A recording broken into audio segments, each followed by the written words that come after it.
Ah, meu Deus. Bom, abriu aí no Salmo 102. Disse o salmista assim: Eu sou como pelicano do deserto, como a coruja das ruínas. Senhor, em nome de Jesus, fala conosco e nos abençoa, Pai. Que a Tua palavra possa encontrar guarida nos nossos corações. Que nós sejamos identificados com a verdade da palavra, Pai. Que o Teu nome nos abençoe. Em nome de Jesus. Amém, Jesus. Amém. Eu queria falar hoje sobre ambientes de treinamento, ambientes de crescimento. Lugares que Deus propositadamente nos coloca e que nós nem reconhecemos que nós estamos no seminário de Deus, na faculdade de Deus, na escola de Deus, para ser tudo que Deus sonhou que nós sejamos, para alcançar o máximo do nosso potencial. E para que você entenda que Deus muitas vezes te move de um lugar para outro, e a gente encontra isso na Bíblia o tempo todo, Deus dizendo vai para tal lugar, não vai para tal lugar, a gente encontra o tempo todo. Eu queria te dizer que Deus, segundo Mike Murdock, Deus criou os lugares, né? Segundo Mike Murdock, segundo a Bíblia, né? Deus criou os lugares antes de criar as pessoas. O homem só foi criado depois que a terra foi criada, depois que o ambiente foi preparado. Deus criou os lugares antes, Deus plantou um jardim, Deus separou o Éden, Deus separou um lugar, e só depois é que Ele, então, criou o homem. A geografia afeta profundamente o seu destino. O lugar que você está faz toda a diferença. Estar em um lugar onde Deus te mandou estar vai fazer toda a diferença. E muitas vezes nós não conseguimos discernir o lugar que nós estamos. O pecado fez o homem perder o jardim. É interessante que um lugar em Deus pode ser perdido. Nós muitas vezes estamos em um lugar que Deus nos plantou, mas aquele lugar faz parte da nossa fidelidade. A gente não pode se perder no caminho, a gente não pode perder aquilo que Deus plantou em nós. Quando o homem pecou, sabe o que ele perdeu? O lugar que Deus preparou para ele. E ele foi para uma terra onde ele ia ter que, do suor do seu rosto. Quando Caim matou Abel, sabe o que ele perdeu? O lugar que ele estava. Caim fala assim: Senhor, tu agora me expulsas dessa terra. Expulsou para onde? Para qualquer outro lugar. Porque por mais que ele estivesse num lugar de pecado, ainda era uma terra que Deus estava abençoando. E agora, já era uma terra muito diferente do Éden. Porque quando Adão foi criado, a Bíblia diz ainda não tinha chovido, porque ainda não havia homem para lavrar a terra.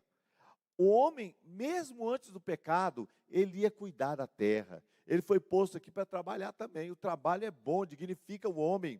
Só que o homem não quer trabalhar com suor.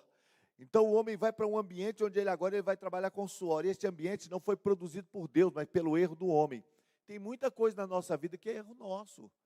Agora Caim peca, sabe o que ele faz? Ele perde referência, ele se torna vagabundo na terra, andarilho sobre a terra. Olha, o povo prometido nasce de um chamado para uma terra prometida.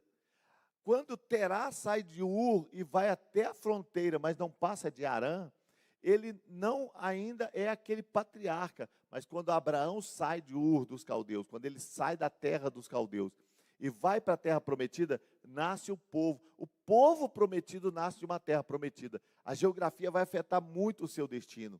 Antes de ser um grande povo, os filhos de Israel se tornaram um mapa.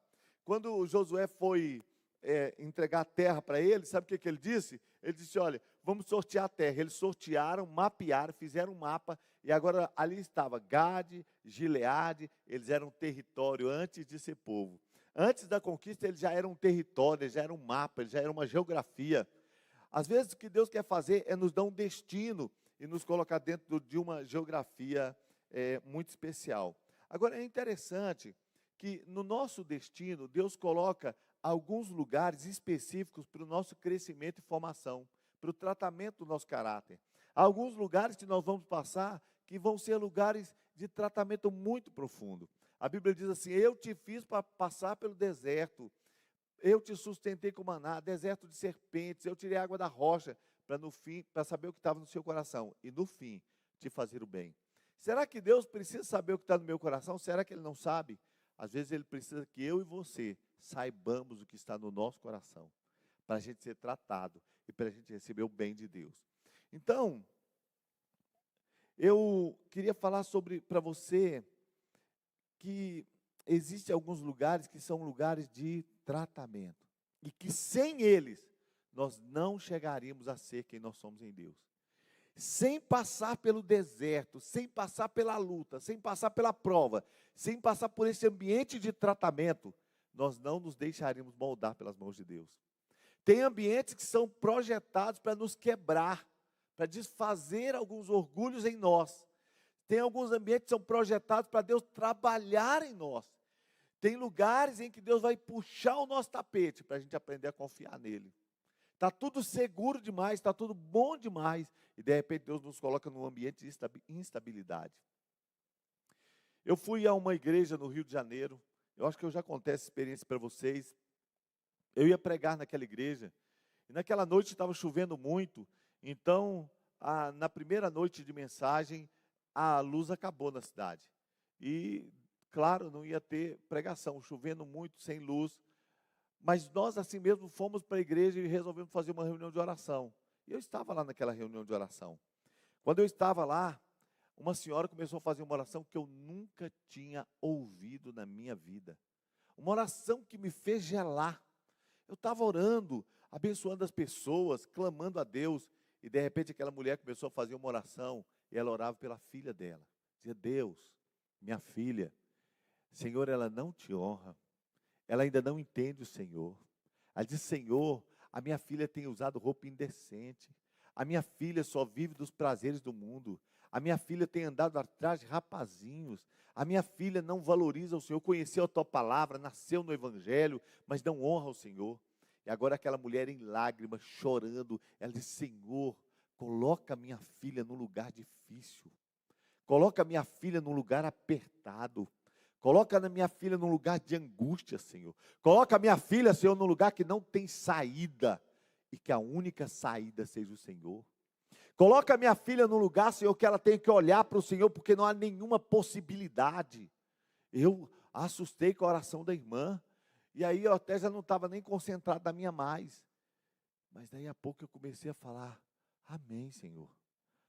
Sabe por quê, irmãos? Porque Deus pega o filho amado, logo após o batismo, ele diz: este é meu filho amado, e leva o filho amado para o deserto.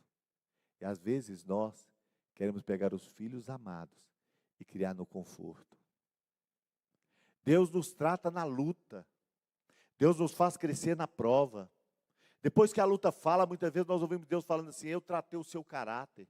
Mas nós queremos que os nossos filhos sejam tratados no lugar do descanso. Nós queremos que nós mesmos sejamos tratados no lugar do descanso. A gente precisa aprender que Deus, Ele vai nos tratar. E uma coisa que Deus vai fazer em nós é nos colocar neste lugar tão difícil para a gente clamar a Ele. Porque neste lugar a gente reconhece que só Deus pode, só Ele é o Senhor.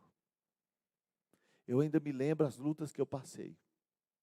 Eu me lembro das horas e horas e horas e horas e horas e horas que eu passei orando neste lugar.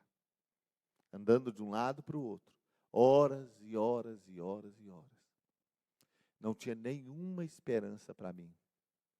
Não havia nenhuma solução, não havia nenhuma porta para mim.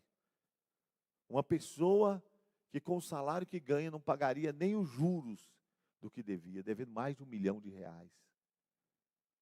Deus, como eu entrei numa situação dessa. Deus, como eu cheguei nesse lugar. E eu comecei a clamar ao Senhor. E o Senhor teve misericórdia de mim. Me tirou com milagre, me tirou com mão forte. Sabe por quê, irmãos? Uma das orações que eu fiz, que foi talvez, eu acho que as duas orações mais importantes, não, eu fiz umas 3 ou 4 orações importantes, mas eu vou falar de 3. A primeira oração mais importante que eu fiz nesse lugar foi esse: Deus, eu entrei nesse lugar pelas minhas pernas.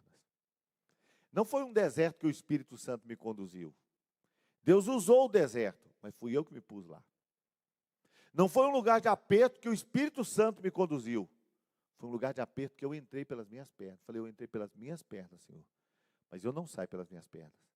Eu só saio nos braços do Senhor. Se o Senhor não me tirar daqui, minha vida acabou. Eu estava esperando meu nome sujar para eu entregar o ministério. E eu falei, Deus, se eu não posso ser pastor na Igreja Batista da Paz, não posso ser pastor em lugar nenhum. Desisti de tudo. A segunda oração que eu fiz, Deus, não me deixe ter dó de mim mesmo. Você sabe que às vezes a gente está no meio de um tratamento de Deus, mas a gente está com tanta dó da gente, que tudo parece injustiça. Ah, é sempre culpa do outro, é culpa de fora, é culpa disso, é culpa daquilo, porque a gente está com dó da gente. Falei, Deus, não me deixe ter dó de mim mesmo. E a terceira oração, Deus, se o Senhor me livrar, aonde eu pregar, eu vou dizer que foi um milagre, que eu não fui inteligente, que não foi habilidade minha, que foi o Senhor com braço forte, com mão de milagre que me tirou desse lugar. Deus me fez isso para a glória do nome dEle. Eu queria falar para você sobre 3 homens, e eu vou ser bem sucinto, né, porque o tempo aqui voa, né, irmãos? A gente faz 1 hora de culto, mas é 1 hora que eu nunca vi, voa. E esses 3 homens foram tirados de ambientes em que eles estavam para ir para um outro ambiente onde Deus iria tratá-los profundamente. Mas o tratamento começa no ambiente onde eles estão. Primeiro, eu quero falar de José, Davi e Moisés. Sabe o que eles têm em comum? Sabe o que José, Davi e Moisés têm em comum? E poderia se dizer que ele tem em comum até com Jesus? É que o treinamento deles começa na própria casa. Olha para a casa desses 3 homens. Você vai descobrir na casa de José, de Davi e de Moisés, você vai descobrir uma crise familiar. Você vai descobrir o seguinte, que José era rejeitado pelos irmãos. Irmãos que viviam divididos pelas mães. 2 irmãs que brigavam entre si, 2 servas que não recebiam mérito de ter filhos. Um irmão mais velho que dormiu com a mãe de um daqueles. Era um ambiente tão complexo, e naquele ambiente nasceu José. E José teve um sonho que os irmãos dele se curvavam a ele. Meu Deus! Ele era odiado pelos irmãos. Diz a Bíblia que eles não conseguiam falar com ele pacificamente. Você sabe o que a Bíblia está dizendo? Encontravam com ele, tinha uma discussão. Encontravam com ele, falavam uma palavra desagradável. Já pensou que é uma casa assim? Outra casa, a casa de Moisés. Olha a casa de Moisés. Uma mãe torcendo para não engravidar, engravida, torce para ser menina, e quando nasce o menino, fala, eu preciso matar esse menino. Mas viu que o menino era bonitinho e resolveu deixar vivo. E agora, ele fica 3 meses numa casa onde ele nem nome tem. Ele não pode chorar. Ela está escondendo o menino. Que crise. Que medo. Ele volta para a casa da mãe dele, nem nome ele recebe. Olha Davi, aquele menino que diz assim, em pecado me concebeu a minha mãe. É interessante que Davi, ele foi um filho rejeitado. Quando os irmãos mais velhos estavam todos em casa, recebendo o profeta, ele estava no pasto, sozinho, cuidando de ovelhas. Todos candidatos ao divã, todos candidatos ao divã. O primeiro lugar que Deus vai usar para o nosso tratamento é a nossa casa. Da sua casa você pode sair um ferido, machucado, magoado ou alguém trabalhado. Porque a forma mais sutil de ser um péssimo pai é ser um pai bonzinho. Às vezes um pai muito firme e tal, deixa o filho mais tratado. Talvez o filho até tenha uma diferença com o pai. Mas aquele tratamento fez o filho forte. Nós precisamos entender que se o pai souber dosar, não vai haver essa distância, mas ao mesmo tempo vai gerar filhos fortes, filhos apaixonados pelo Senhor. Mas todos nós que temos traumas, que estamos complexos, 99% dos nossos problemas emocionais e dos nossos traumas foram gerados na nossa infância. Já ouviu a história do elefante? O elefante está no circo, com uma corrente amarrando o seu pé, ele dá 2 passinhos para frente e a corrente segura. Aí ele dá 2 passinhos para o outro lado e a corrente segura. E o elefante preso num toquinho fincado no chão. Por que o elefante pode arrastar o circo e ele está preso naquele toquinho, mas por que ele está prisioneiro? Porque colocaram a corrente nele e amarraram numa árvore quando ele era filhote. Ele lutou contra aquela corrente dias e dias e dias. Ele feriu o pé todo, ele lutou, lutou, lutou, lutou, lutou, lutou. E um dia ele colocou para dentro dele que aquela corrente era maior do que ele. Então agora só precisa da corrente no pé. E ele já está cheio de limites. O diabo quer pegar você enquanto você é pequeno e colocar um monte de feridas emocionais. Estes 3 homens passaram por ambiente da sua casa. 4, porque Jesus também passou por isso. Seus irmãos não criam nele, sua mãe e seus irmãos vieram para prendê-lo. Esses homens passaram pelo ambiente da família e foram aprovados na casa. Você já percebeu que o lugar onde Davi foi ungido, diz a Bíblia, no meio dos seus irmãos? A primeira unção de Davi foi na sua casa, no meio dos seus irmãos. Você já percebeu que Moisés, Deus tratou firmemente com Arão e Miriam, quando eles falaram mal de Moisés? Ele tratou com os irmãos de Moisés. Você já percebeu que os irmãos de José ficaram no maior apuro com ele? E tiveram que pedir perdão repetidas vezes, com medo de José se lembrar do mal que eles fizeram a ele? Deus quer que você seja vencedor no ambiente da sua casa. O primeiro lugar é um lugar comum a todo ser humano, exceto aqueles que ainda têm uma situação pior de não ter família, é que nós somos tratados por Deus na nossa casa. Meu irmão, se seu filho está difícil, arruma um irmão para ele. Seu filho é o centro do mundo, arruma um irmão para ele. Para arrancar o brinquedo da mão dele, para dar carrinzada na cabeça dele, para falar é meu. O irmão tem alguma coisa mais terapêutica do que um irmão? Enquanto o menino está sozinho em casa, é tudo dele, qualquer coisinha, ele diz, meu papai, é meu. Arruma um irmão para ele no instante, o irmão está arrancando o olho da boneca da irmã e está aquela bagunça lá e os dois estão crescendo emocionalmente.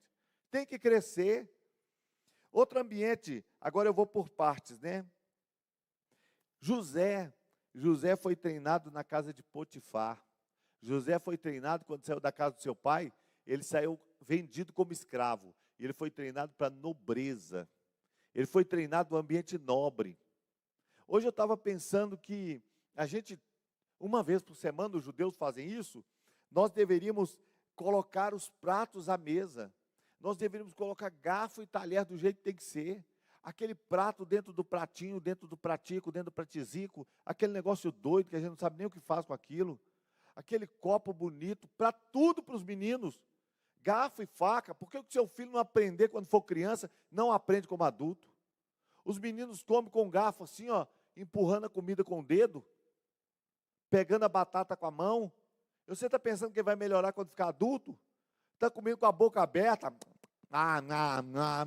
Me dá. Precisa de treinamento. Ele foi treinado para nobreza. Ele foi treinado para os ambientes especiais.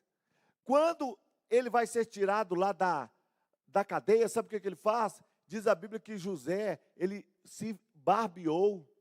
Você já viu algum judeu se vangloriando de barbear? A barba é a honra do judeu. Mas ele aprendeu na casa de Potifar que egípcio não usa barba. Ele aprendeu que egípcio pinta os olhos. Provavelmente ele chegou lá de olhos pintados. Esse moço serve para ser um superintendente do Egito. Olhando para José, Faraó nem dizia que ele era judeu, parecia um egípcio. Chegou caracterizado, a roupa própria, chegou vestido da melhor maneira possível, chegou barbeado. Faraó mandou te chamar e falou, opa, pega uma roupa bonita lá para mim, arruma para mim uma roupa legal, me dá lá uma maquiagem boa, quero pintar meus olhos, me dá lá uma lâmina, vou me barbear. Chegou nos trinques. E ele foi, na casa de Potifar, ele foi treinado para isso. José ia enfrentar no Egito 7 anos de vacas magras e 7 anos de vaca gorda. Ele ia ter que saber administrar a prosperidade e saber administrar a escassez. Por isso ele foi colocado na casa de Potifar, para aprender a administrar as vacas gordas, prosperidade. Se você não souber aprender, você vai viver uma vida pobre a vida inteira. Deus vai te dar oportunidade para administrar bem, tanto na escassez quanto na prosperidade. Sabe quando é que a gente prospera? Na vaca magra. Na vaca gorda a gente ajunta. Só que as pessoas na vaca gorda desperdiçam e na vaca magra passa fome e vende o que tem por miséria.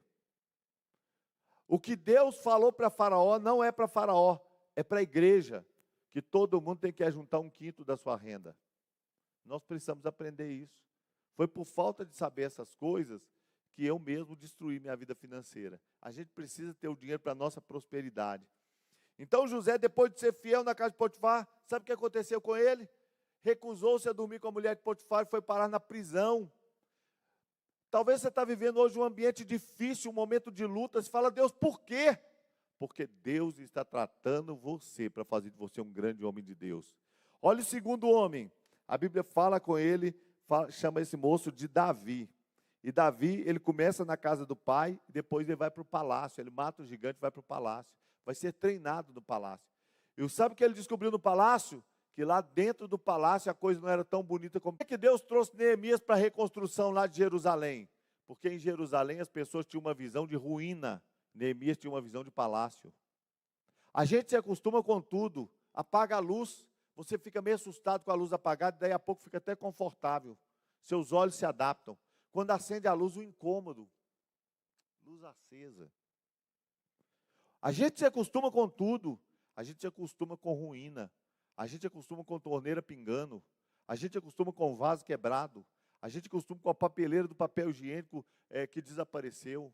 A gente acostuma colocar o tijolo debaixo da cama que está com o pé quebrado. A gente acostuma com o armário que tem que dar um chute nele para ele abrir uma porta. A gente acostuma com tudo.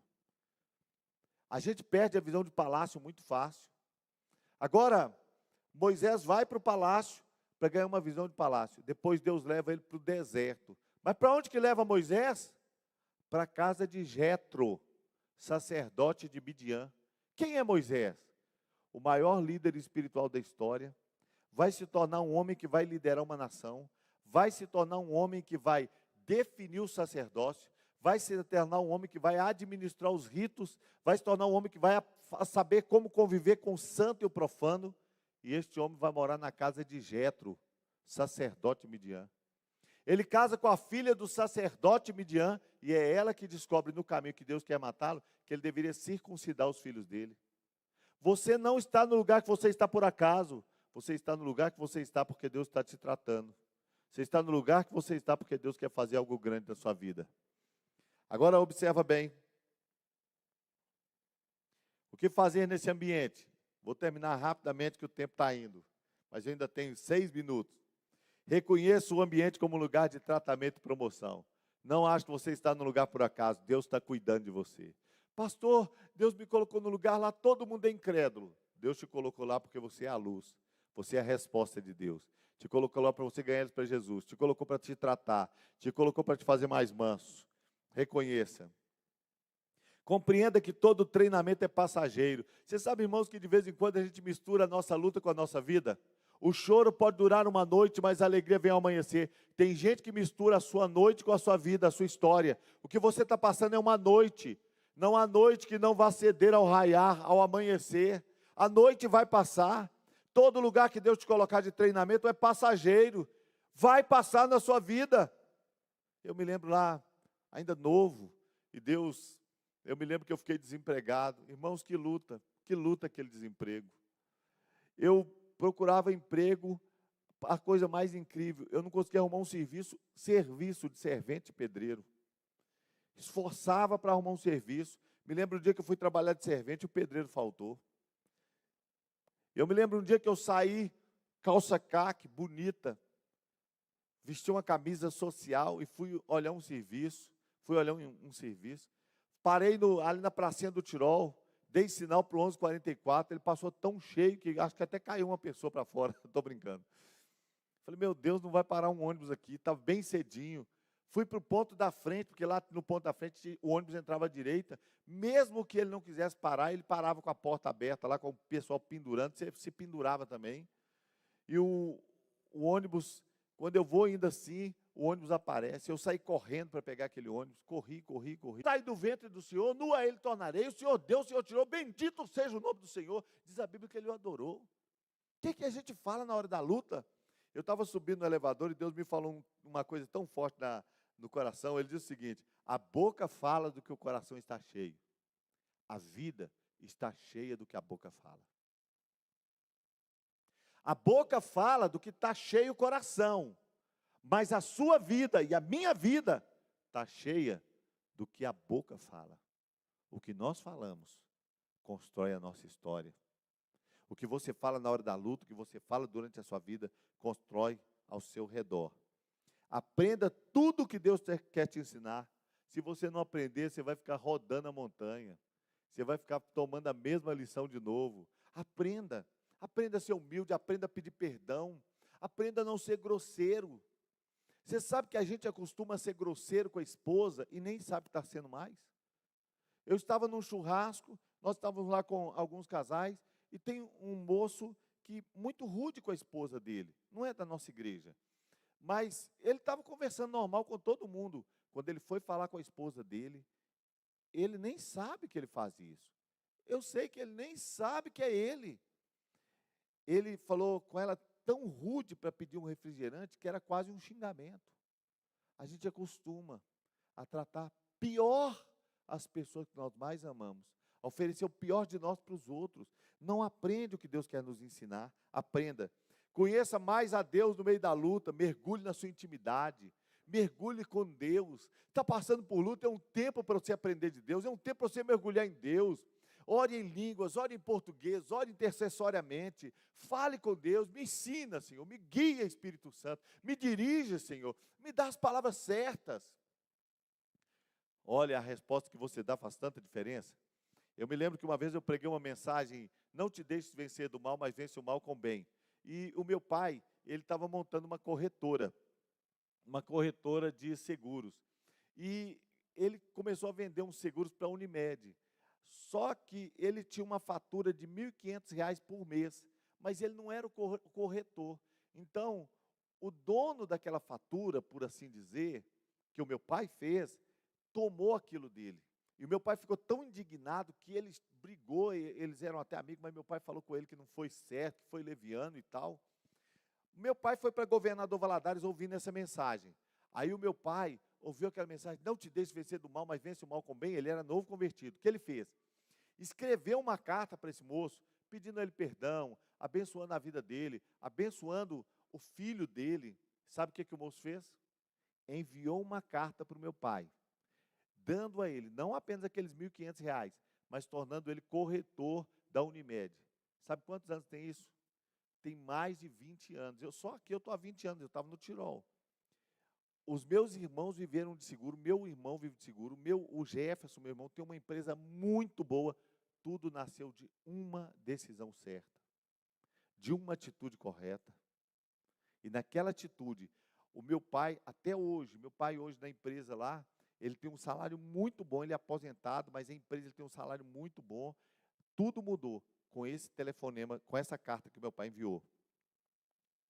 Mostre-se valente nos dias de crise. Dia de crise é o dia que você vai revelar quem você quer ser. Mostre-se valente. Se fores frouxo no dia da angústia, pequena será a sua força. Mostra que você é valente. Mostre ousadia. Mostre intrepidez. Não se acanhe. Diga palavras de fé. Seja ousado na luta. Deus vai te dar vitória. E prepare-se para um futuro glorioso. A luta é sempre uma porta de promoção. O que o gigante fez por Davi, nenhum amigo podia fazer. A promoção que tinha naquele gigante, nenhuma pessoa podia dar. O pai de Davi não colocaria ele no lugar que o gigante Golias podia colocar. A mãe de Davi não conseguiria colocar Davi no lugar que aquele gigante Golias colocou. A nossa luta é um lugar de promoção. Quando você resolve um problema, você é promovido. A luta é o lugar da sua promoção. Está passando luta no seu casamento? A sua vitória vai fazer seu casamento ser muito melhor do que era. Está passando luta com seus filhos? A sua vitória vai te devolver filhos muito melhores dos que você conseguiu conviver até agora. Está passando luta financeira? A sua vitória vai te fazer próspero de verdade. O texto que nós lemos diz assim, eu era como pelicano no deserto. Pelicano foi feito para as águas, para os rios, para os pântanos, para os mares, e agora tem um pelicano, num ambiente completamente diferente. Um ambiente onde Deus está nos tratando. Talvez hoje você está vivendo como um pelicano no deserto. Você foi projetado para estar à beira-mar e você está no deserto. Mas neste lugar, Deus vai te dar graça e vai te fazer vencer. Vamos nos colocar de pé, nós vamos orar.